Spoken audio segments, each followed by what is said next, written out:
আর ভিটে মাটি হারানোর ভয় নেই। গঙ্গাসাগরে 25 কোটি টাকা স্থায়ী বাঁধ নির্মাণ শুরু, 12টি বাড়ি সরানোর সিদ্ধান্ত।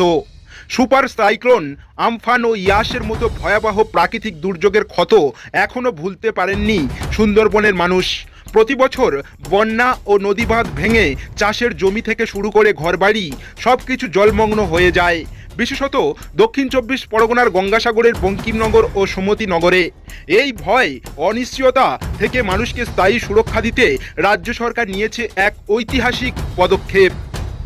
মুখ্যমন্ত্রী মমতা বন্দ্যোপাধ্যায়ের নির্দেশে ও সেচ দপ্তরের উদ্যোগে শুরু হয়েছে 25 কোটি টাকা ব্যয়ে স্থায়ী নদীবাঁধ তৈরির কাজ। বহু বছরের দাবি পূরণ হওয়ায় আশার আলো দেখছেন স্থানীয় বাসিন্দারা। তাদের আর ভিটে মাটি হারানোর ভয় থাকবে না বলে আশা। প্রত্যেক বছর ভেঙে যায়, প্রত্যেক বছর মাটি দেওয়া হাটে, প্রত্যেক বছর এটা ওটা গ্রামের লোক করতেছে। এই বানটা তো হচ্ছে। প্রকল্পের মূল দিকগুলি: বঙ্কিমনগরে প্রায় 1 কিলোমিটার দীর্ঘ স্থায়ী বাঁধের কাজ জোর কদমে চলছে। প্রকল্প এলাকা পরিদর্শনে সম্প্রতি উপস্থিত ছিলেন সুন্দরবন উন্নয়ন মন্ত্রী বঙ্কিমচন্দ্র হাজরা, সঙ্গে ছিলেন সেচ দপ্তর ও শিক্ষা দপ্তরের পদস্থ আধিকারিকরা। বাঁধ নির্মাণের জন্য প্রায় 12টি ঘর সরাতে হবে বলে সিদ্ধান্ত নেওয়া হয়েছে। আগে বহুবার নদী ভাঙনে জমি দিতে হলেও ফল হয়নি, এই কারণে প্রথমে গ্রামবাসীরা আপত্তি জানান। প্রত্যেক বছরই ভাঙতে থাকে, জল ঢুকতে থাকে।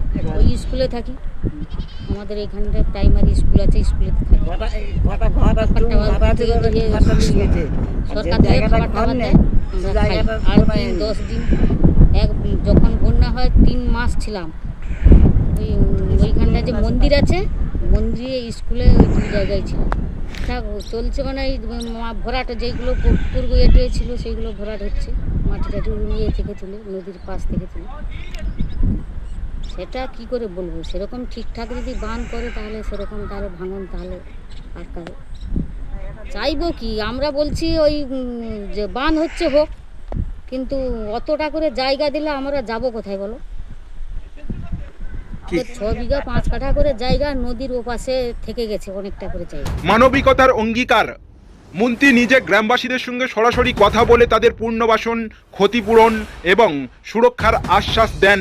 মন্ত্রীর কথায় আশ্বস্ত হয়ে অবশেষে বাঁধ নির্মাণের জন্য জমি দিতে রাজি হয়েছেন স্থানীয় পরিবারগুলি।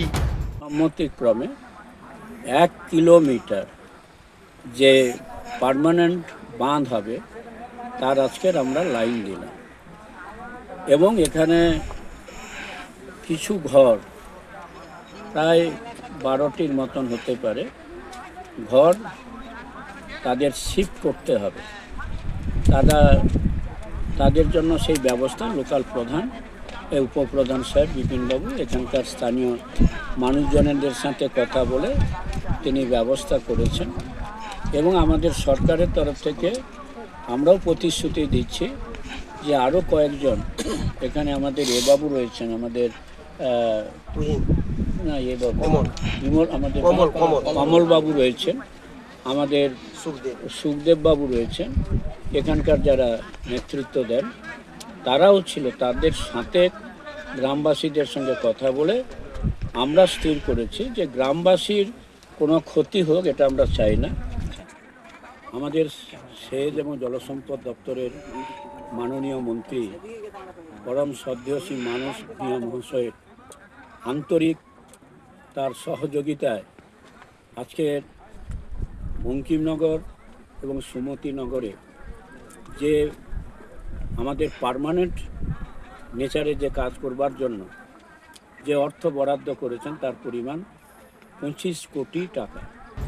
সরকারের লক্ষ্য প্রাকৃতিক দুর্যোগের স্থায়ী সমাধান করে সুন্দরবনের মানুষের জীবন, জীবিকা ও নিরাপত্তা নিশ্চিত করা। দ্রুততার সঙ্গে বাঁধ তৈরির কাজ সমাপ্ত করা এখন সেচ দপ্তরের প্রধান লক্ষ্য।